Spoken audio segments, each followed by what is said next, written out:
नमस्कार।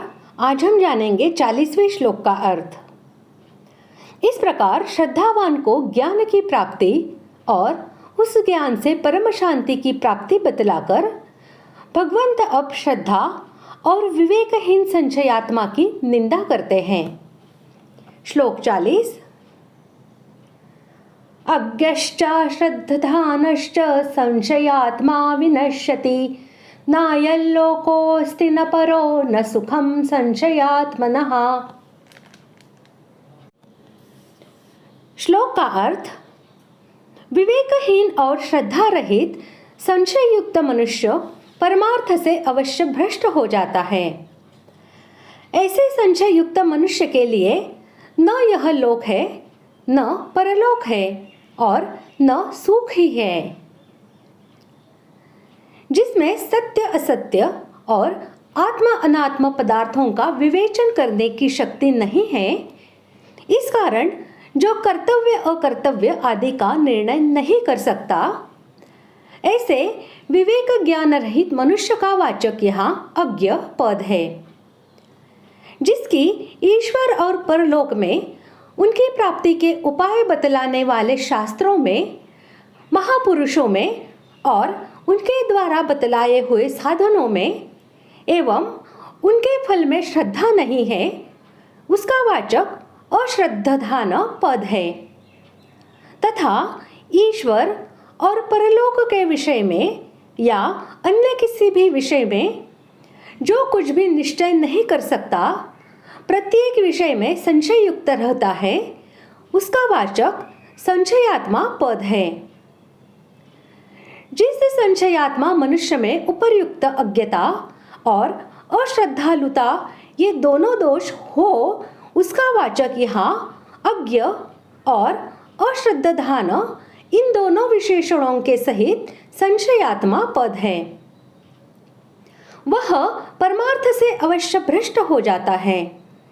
इस कथन से यह भाव दिखाया गया है कि वेद शास्त्र और महापुरुषों के वचनों को तथा उनके बतलाए हुए साधनों को ठीक ठीक न समझ सकने के कारण तथा जो कुछ समझ में आवे उस पर भी विश्वास न होने के कारण, जिसको हर एक विषय में संशय होता रहता है, जो किसी प्रकार भी अपने कर्तव्य का निश्चय नहीं कर पाता, हर हालत में संशय युक्त रहता है, वह मनुष्य अपने मनुष्य जीवन को व्यर्थ ही खो बैठता है।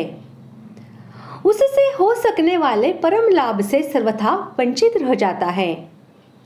किंतु जिसमें हर एक विषय को स्वयं विवेचन करने की शक्ति है और जिसकी वेद शास्त्र और महापुरुषों के वचनों में श्रद्धा है, वह इस प्रकार नष्ट नहीं होता।